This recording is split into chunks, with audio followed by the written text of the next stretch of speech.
Boa tarde, eu sou Alexandre Valverde, médico psiquiatra, e esse é o meu canal do YouTube para falar sobre comportamento nessas épocas de coronavírus. E o tema de hoje é solidão e amor nos tempos de coronavírus. Faz 3 ou 4 dias já que eu estou aqui em casa, confinado. Eu acredito que todos vocês já devam estar em casa, não é mais para a gente sair para a rua, para o trabalho, mas é em situação muito especial e com muita proteção. Então fica essa mensagem, ainda tem gente trabalhando, ainda tem gente saindo de casa, evitem ao máximo isso, quanto mais a gente puder agora ficar na nossa clausura, na nossa casa, melhor vai ser para todo mundo, na verdade, em relação à questão comunitária e para a gente. Acho que isso já está claro para todo mundo. Mas eu queria tocar hoje numa questão que agora já não é mais da porta para fora, é da porta para dentro. Como a gente fica dentro desse nosso pequeno mundo que virou a nossa casa, e quais vão ser as implicações disso daqui para frente, já que a gente não sabe quanto tempo a gente vai ficar nesse confinamento. A gente não sabe se a gente vai ficar 2 semanas, 3 semanas, 2 meses. Então, acho que algumas coisas estão começando a aparecer, porque faz muito pouco tempo que a gente está nessa situação, mas já dá para ter uma noção de mais ou menos qual a dimensão dos problemas que vão aparecer, de ordem emocional e tudo mais. E aí eu queria falar sobre eles hoje. Exatamente sobre isso. Eu acho que muitos de vocês espero que estejam acompanhados nessa clausura, né, nesse momento que a gente vai ter que ficar dentro de casa, às vezes com filhos, às vezes com pais, às vezes com irmãos, primos, avós, mas tem muita gente que também está sozinha, e acho que essa situação é ainda mais delicada e mais difícil para as pessoas que estão sozinhas, porque elas não têm nem alguém para dividir o cotidiano, uma presença ali, né, corporal. Então a gente também vai falar sobre isso. O que eu quero trazer aqui para vocês em relação a isso? O que a gente está vivendo agora, essa restrição, esse fechamento do mundo, né, esse enclausuramento nosso, ele é um fenômeno que vai mimetizar uma depressão. Então a gente tem que ter consciência disso. Isso não quer dizer que nós vamos desenvolver um quadro depressivo, mas a dinâmica do que vai acontecer se assemelha a uma depressão. Em que sentido? A depressão, dinamicamente, ela é uma amputação do futuro, né? A gente tem um projeto, a gente tem um sonho, a gente está se encaminhando para alguma coisa, a gente sofre esse corte e se a gente fica sem essa perspectiva, sem esse novo horizonte, a gente se deprime. Acho que um exemplo muito simples para falar disso é uma questão de separação conjugal, por exemplo, né? A gente está junto com alguém, planeja um futuro, se separa, a gente fica amputado daquele futuro e o que sobra pra gente no primeiro momento é uma depressão, né? Por falta de perspectiva, por falta de horizonte. Então, isso está se produzindo, né? O nosso mundo se retraiu. Em que sentido? Concretamente, né? A gente não sai mais pra rua e a nossa casa vai virar um mini-mundo. Então, quanto melhor a gente puder fazer para que esse nosso mini-mundo se enriqueça e seja o mais próximo possível do que era o nosso mundo exterior, melhor para a gente. A gente não vai ter só essa experiência do mundo reduzido, a gente vai ter uma experiência do tempo também que vai ser outra. Estar encarcerado significa perder um pouco essa noção do ciclo, né, do dia e da noite, das horas que passam, porque a gente não vai mais ter aquele ritmo do trabalho, a gente não vai ter mais o ritmo dos deslocamentos, a gente vai perder esses pontos de apoio que pra gente são super importantes para saber quando uma coisa começou, quando vai terminar, a hora do almoço, a hora de ir embora e tal. Tanto é que pessoas que ficam muito tempo confinadas começam a fazer aqueles tracinhos na parede para saber quantos dias passaram. Espero que a gente não fique muito tempo nessa situação, mas como a gente não sabe quanto tempo isso vai durar, é bom que a gente considere uma situação mais difícil para a gente estar preparado para ela. E tomara que a gente não precise vivê-la. Aliás, isso é uma questão, eu tenho pensado bastante em relação a isso, acho que é um pouco também até o meu papel de médico, sempre pensar na possibilidade pior, não torcendo por ela ou imaginando que sim, ela vai acontecer, mas pensando em todas as possibilidades, eu me precavenho, me protejo e sei como poder me comportar em cada momento onde essas coisas vão acontecer. Por isso que eu quero dizer para vocês, isso não é um vídeo alarmista, eu não quero exagerar nada, mas não quero deixar de evocar toda essa dinâmica, essa tensão de forças que estão dadas nessa situação. Então, por enquanto, a gente ainda está tranquilo, a gente ainda está calmo, poucas mortes aconteceram, poucas pessoas do nosso meio adoeceram, mas não vai ser assim daqui para frente. Então a gente vai ver cada vez mais nos noticiários pessoas que estão morrendo, pessoas do nosso bairro, pessoas da nossa cidade. Às vezes a gente vai ter que encarar sim a situação de um amigo, de um parente que vai adoecer e talvez falecer. e a gente não vai poder fazer muita coisa porque a gente vai estar confinado. Então, é super importante a gente ter essa dimensão.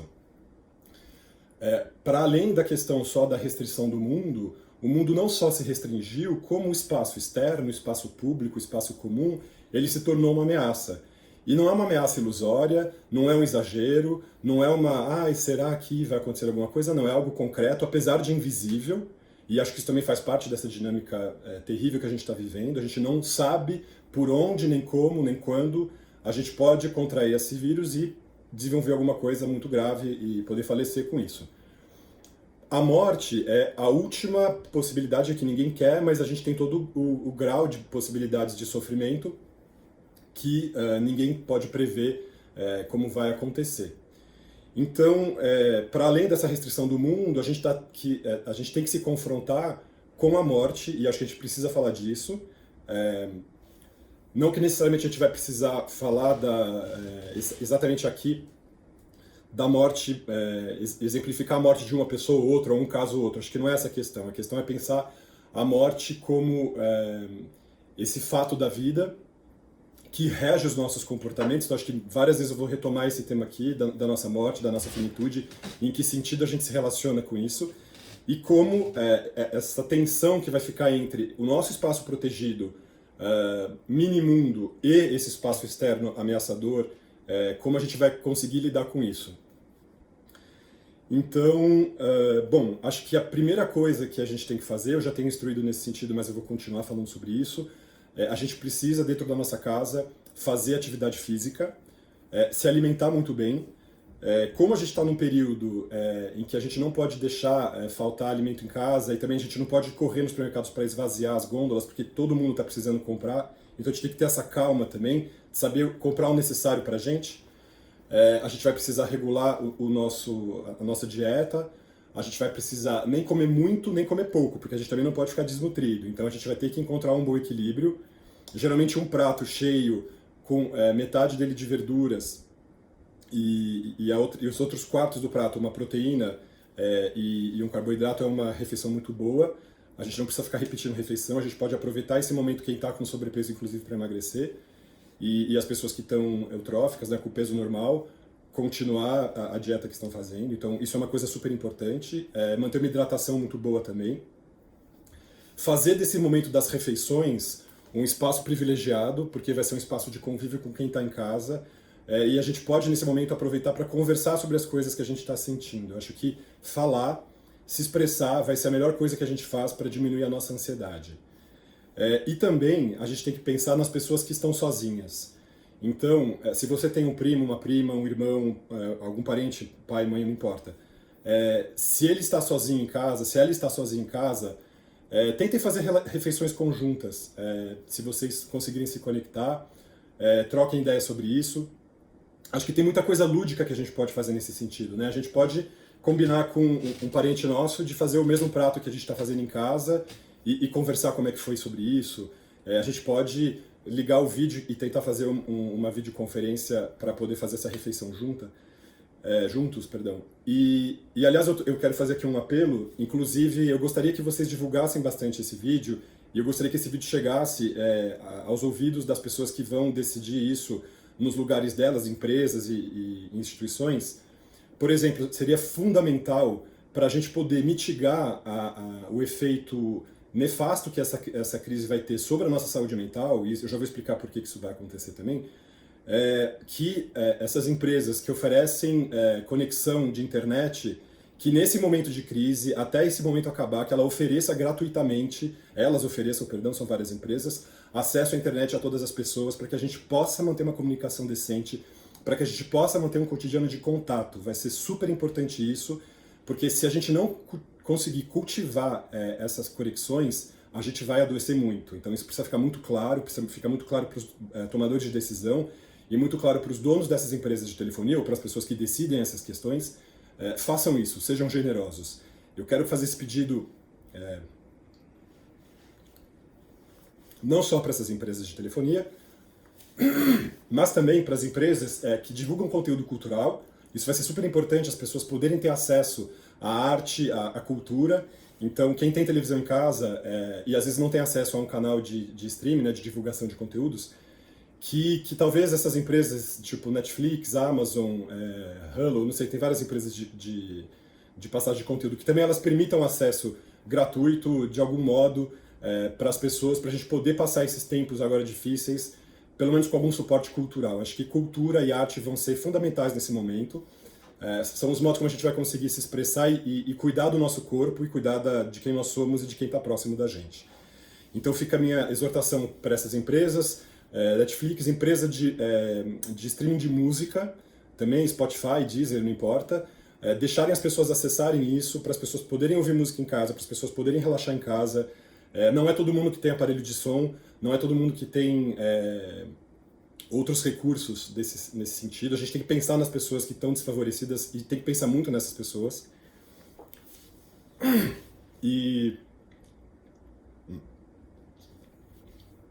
Mas todo mundo tem um celular.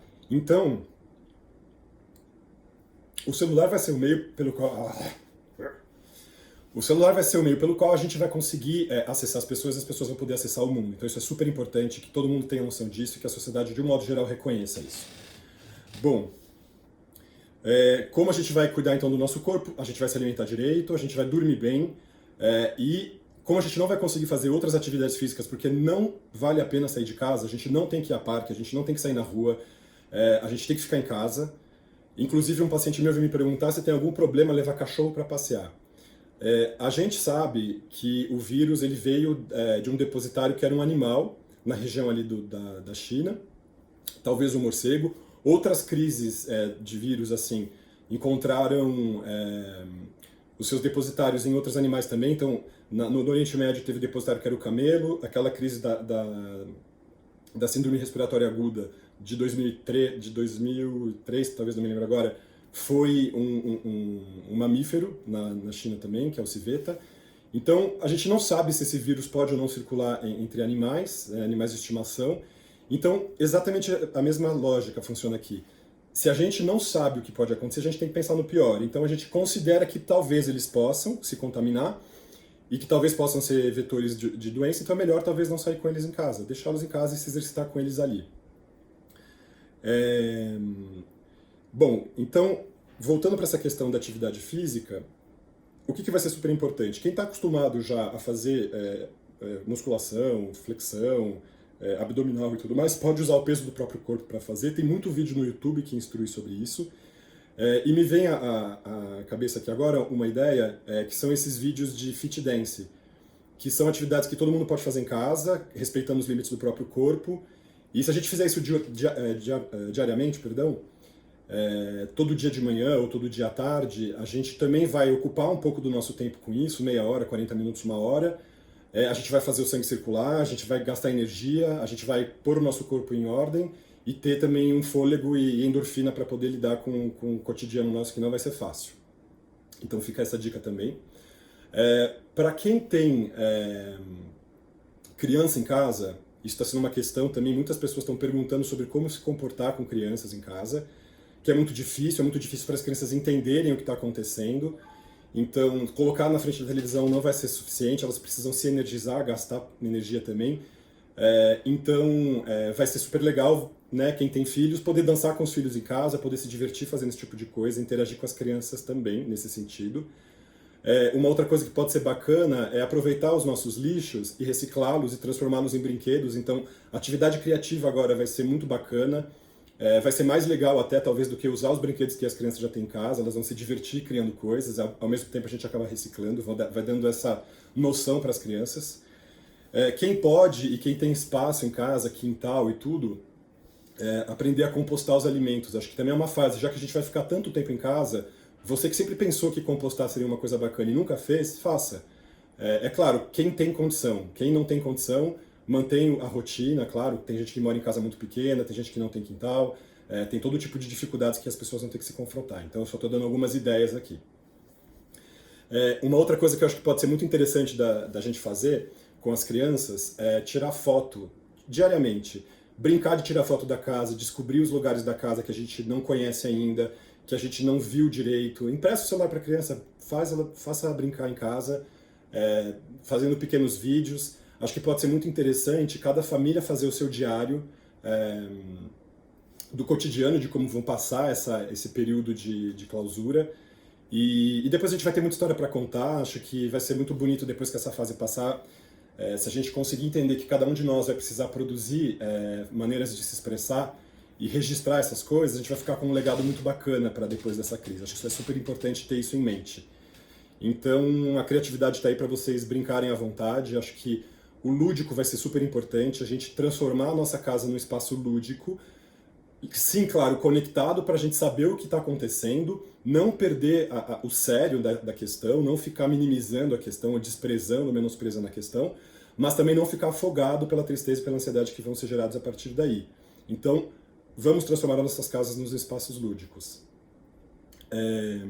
Eu acho que também esses pequenos vídeos, eles podem ser enviados para as nossas famílias, assim, eu posso fazer um vídeo aqui, mandar para minha irmã, a minha irmã pode fazer um vídeo dos meus sobrinhos, mandar para minha mãe, e a gente vai circulando essas informações. Na medida do possível, se você tem pessoas queridas, amigos, parentes, que estão sozinhos, criem a rotina de fazerem chamadas diariamente.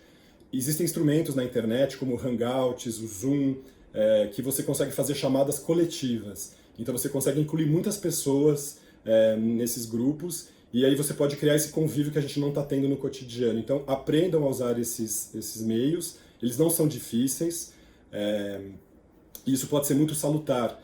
A gente divide pequenos momentos do dia, a hora que a gente está fazendo uma comida, a hora que a gente está comendo, a hora que a gente está se divertindo na sala. A gente pode combinar com pessoas que não estão na nossa casa de assistir o mesmo filme ao mesmo tempo e conversar sobre ele depois, para a gente ter assunto. Vamos transformar a nossa vida em algo lúdico agora, para além da tristeza. Bom, eu queria insistir nessa questão também da dança e da música. Eu acho que a música ela tem um poder de acalmar. A gente pode aproveitar para conhecer muitos artistas que a gente não conhecia, que a gente não tinha tempo de ouvir. Eu recomendo alguns, que eu gosto muito. Tem toda uma geração nova de músicos brasileiros, dessa geração queer trans, como a Linda Quebrada, a Urias, a Potiguara Bardo, a Majur, o Rico Dalazan, o Jalu, a Lineker. Eu devo estar esquecendo uma série deles, mas assim, são pessoas incríveis que estão fazendo uma música nova, uma música brasileira super interessante, super dançante, muito crítica, mas ao mesmo tempo muito contundente e vivaz. Então uma música que alimenta, que nutre e que nos educa. São músicas que têm um apelo social bastante grande e a gente precisa, nessa fase, que a gente vai ficar nessa solidão, não pensar só em como a gente vai organizar a nossa própria casa, mas pensar depois como a gente vai se organizar quando a gente sair das nossas casas. E é super importante que a gente, então, já comece a se alimentar desses conteúdos que vão ensinar pra gente como refletir a nossa sociedade, como refletir as nossas comunidades, para além dessa crise. Não é interessante que a gente saia dela depois com um sentimento de ufa, passou. A gente tem que entender que isso vai exigir da gente uma transformação profunda. Nesse sentido, eu já recomendo também 2 canais, 4 canais que me vêm à cabeça, do YouTube também. Um deles é da Rita Von Hunt, Rita Von, H-U-N-T-Y, que é uma drag queen que ensina questões de política e sociologia, então assistam, ela é super divertida, ela tem muito domínio do que ela fala e ela vai, com certeza, mobilizar questões em vocês. A Sabrina Fernandes, com um canal chamado Tese 11, o canal da Rita se chama Tempero Drag. A Sabrina Fernandes, do Tese 11, também, que fala sobre questões de sociologia e política. O Ludo Viajante, que é um psicólogo, que também fala sobre questões afetivas, questões de psicologia e tal, e ele tem uma questão, porque ele já passou por uma depressão, então ele vai contando essa experiência dele de uma maneira muito íntima, então é muito interessante para a gente poder ver essas coisas também e perceber que a gente não está sozinho. E o outro é o Meteoro Brasil, que é um canal também que fala sobre questões de política, organização comunitária e tudo mais.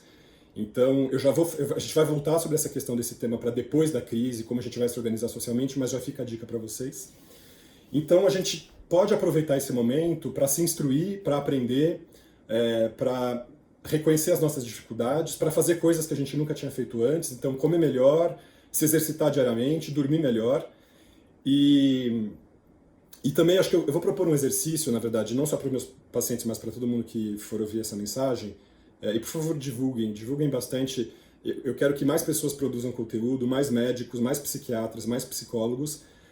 A demanda de saúde mental vai aumentar muito. Eu estou aqui há 4 dias só na minha casa. Eu já estou praticamente completamente saturado pela demanda dos meus pacientes. Eu tenho recebido pessoas novas que querem passar em consulta. A gente está com essa dificuldade porque a gente não pode presencialmente vê-las. E fora isso, todas as pessoas que eu já conheço e que vêm me perguntar. Então, a gente só está com 3 dias ainda dessa situação. A ansiedade acabou de começar. Ela vai evoluir, ela vai piorar. Então, a gente vai precisar se organizar muito para poder reger toda essa situação e evitar um colapso, porque se a gente se deprimir em casa e isso evoluir para um quadro clínico mesmo, em que a gente fique irritadiço, ou muito melancólico, ou muito apático, muito sem energia, sem conseguir dormir, sem conseguir se alimentar, isso vai piorar a situação como um todo. E vai piorar muito as nossas relações íntimas, mesmo as que a gente tem que passar em casa, né? Eu já tenho ouvido de alguns pacientes da dificuldade que está sendo de conviver com os pais que não estão muito amedrontados, ou eles mesmos que ficam irritados por conta de dinâmicas antigas. Então a gente vai ter também que limpar essas arestas antigas para conviver melhor com as pessoas. Então o exercício que eu quero propor, eu acho que a gente tem que fazer isso cotidianamente, é um exercício da gente escolher uma pessoa por dia e não mandar uma mensagem, mas telefonar para essa pessoa. De novo, eu peço então para as empresas de telefonia para darem acesso livre à comunicação a todas as pessoas. A maior parte da população tem celular, mas a maior parte da população não pode usar a rede à vontade, não pode usar a internet à vontade. Isso precisa acontecer agora. Então fica a mensagem de novo, façam essa mensagem chegar para as pessoas que têm que ouvir essa mensagem. Todo mundo conhece alguém, eu sei que eu estou a 6 graus de distância de qualquer pessoa desse país, então 6 pessoas que vão me ouvir aqui vão me fazer chegar aos ouvidos dessas pessoas que precisam saber disso. E então liguem para essas pessoas e declarem o seu amor por elas. Uma por dia.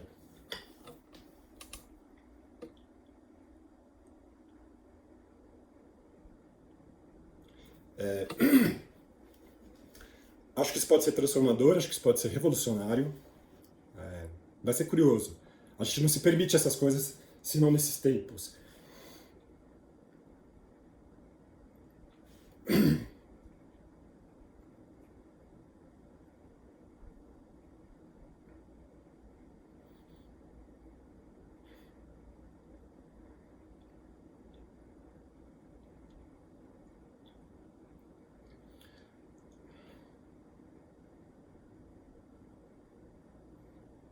Eu sei que pelo WhatsApp muitas pessoas têm escrito umas para as outras e é mais fácil a gente escrever que ama alguém. É muito mais difícil a gente falar que ama alguém. A gente sentir o choque afetivo que significa falar essas coisas. E, inclusive, falar que ama a pessoa, apesar de todas as dificuldades, evoca as dificuldades, evoca os problemas do porquê que você se afastou dessa pessoa, o que quer que seja, mas evoque também o que liga você a essa pessoa. Amor é uma coisa simples, é só uma reunião. Sempre que a gente encontra alguém e a gente se reúne com essa pessoa, a gente faz uma troca com essa pessoa, de um certo modo a gente está sendo e está exercitando o nosso amor. Eu não estou falando aqui de amor romântico, eu estou falando aqui de amor como essa ligação vital que a gente tem com umas pessoas com as outras, e claro, com pessoas do nosso círculo muito íntimo, nossos pais, nossos filhos e tal, isso é mais evidente. Mas também é uma outra coisa que é difícil, vai ser interessantíssimo esse exercício. Amar uma pessoa não necessariamente significa gostar dela. Eu vou falar algumas frases aqui, talvez isso fique claro para vocês. Eu posso amar o meu pai sem gostar dele, porque eu tenho dificuldade com ele. Eu posso amar minha mãe e não gostar dela, porque eu tenho dificuldade de viver com ela. Eu posso amar o meu irmão e não conseguir conviver com ele, porque eu não gosto de conviver com ele. Eu posso amar o meu filho, mas ter muita dificuldade de conviver com ele, porque eu não gosto do jeito como ele se porta, como ele vive, como ele toca a vida. Então vocês entendem essa questão? A gente às vezes sofre muito porque a gente acredita que se a gente tem alguma rusga com alguém, a gente não ama mais essa pessoa, isso é uma tolice. O amor tá aí, tá dado. E as dificuldades do cotidiano, gostar ou não gostar de alguém, isso realmente é o que nos impede de conviver. Então, como a gente vai precisar agora reforçar esses nossos laços amorosos, vamos reconhecer então quais foram essas dificuldades que fizeram com que a gente deixasse de gostar das pessoas, para que a gente então possa amar essas pessoas e reconhecer isso. Muita gente vai precisar ouvir isso e muita gente vai precisar falar sobre isso. Então, eu acho que fica essa primeira mensagem. Esse vai ser esse primeiro vídeo. Eu vou começar a fazer vídeos agora, porque eu também entendi, vocês veem pela minha emoção, que não está sendo fácil para mim como pessoa. Para além do médico que eu sou.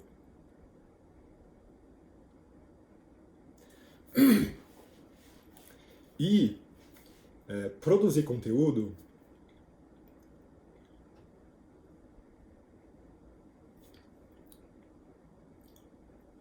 eu estou entendendo que vai ser o modo como eu vou poder fazer para lidar.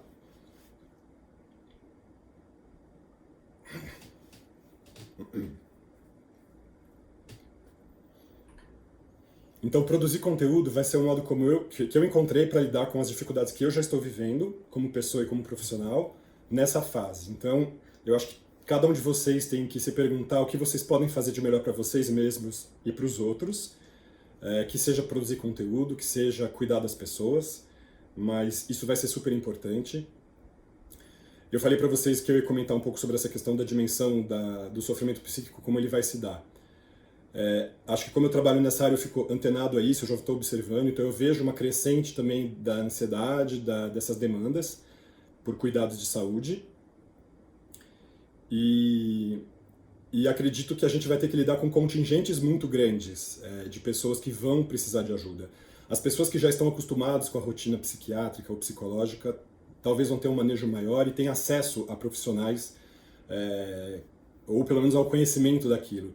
Mas tem muita gente que não vai ter acesso a isso. Eu estou falando das populações periféricas, das populações que não têm acesso ao sistema de saúde. Eu estou falando das pessoas psicofóbicas também, as pessoas que negligenciam o próprio sofrimento e o sofrimento do outro, as pessoas que negam para si o sofrimento e o sofrimento do outro. Então, vai ser muito importante a gente vencer essas barreiras, encontrar essas pessoas, fazer o conhecimento, as nossas falas, as nossas expressões chegarem para todo mundo. Eu tive uma outra ideia também que pode ser interessante em relação a essa questão do convívio com os nossos próximos. Por exemplo, pessoas que moram muito perto umas das outras, eu acho que uma maneira interessante da gente conviver mesmo à distância é poder tocar música alto, no momento do dia que não seja, obviamente, desconfortável para não atrapalhar o sono de ninguém, e a gente festejar juntos à distância, né? Então, vizinhos de casas muito próximas podem combinar de colocar todo mundo nas casas a mesma música e dançarem junto, cada um no seu canto. Eu estou fazendo essas coisas, falando sobre isso, parece um pouco bobagem, mas acho que essas pequenas coisas vão fazer a diferença para a gente poder passar essa fase mais difícil de um jeito mais bacana. Então, e também, uma outra coisa que eu não falei em relação às artes é poder, se vocês tiverem papel em casa, material para poder pintar, fazer isso, desenhar, encontrar maneiras de expressão. Tem gente que não vai ter como fazer isso porque não tem papel, porque não tem lápis, caneta em casa, mas a gente pode pensar em outras formas de se divertir. Acho que é essa a mensagem que eu quero deixar para vocês. A gente vai precisar cultivar o nosso amor. Então é isso. Bom, eu espero pra frente não precisar ficar tão emocionado toda vez, mas é difícil. E bom, então eu falei pra vocês que eu quero produzir esses conteúdos e então eu decidi também que coisa. Eu também decidi uma outra coisa, já que eu não vou conseguir dedicar tanto tempo a todo mundo assim, eu vou ter que rever minha agenda, rever o tempo que eu vou me consagrar para cada pessoa individualmente no meu consultório. Eu pensei, então, em gravar como uma aula, uma espécie de curso do meu modo de pensar. Alguns sabem que eu fiz mestrado em fenomenologia, eu escrevi um livro, e esse livro que eu escrevi é a base do meu pensamento, é o que eu uso para pensar vocês quando vocês vêm me procurar. Então, como eu não vou conseguir dar atenção que a gente está acostumado, né, os momentos dos encontros de 1 hora, eu vou precisar reduzir isso na minha agenda por causa da saturação que eu estou vivendo, eu decidi fazer esses cursos para que vocês também comecem a se imbuir. Alguns já fizeram comigo algumas leituras do meu livro, mas comecem a entender a minha lógica, como eu penso, e são coisas simples, mas que eu acho que pode ser muito salutar e muito interessante também a gente fazer isso, ser divulgado, um pouco como uma espécie de terapia coletiva com uma pessoa que está indeterminada, porque somos todos nós, inclusive eu falando aqui acabo me ajudando a mim mesmo.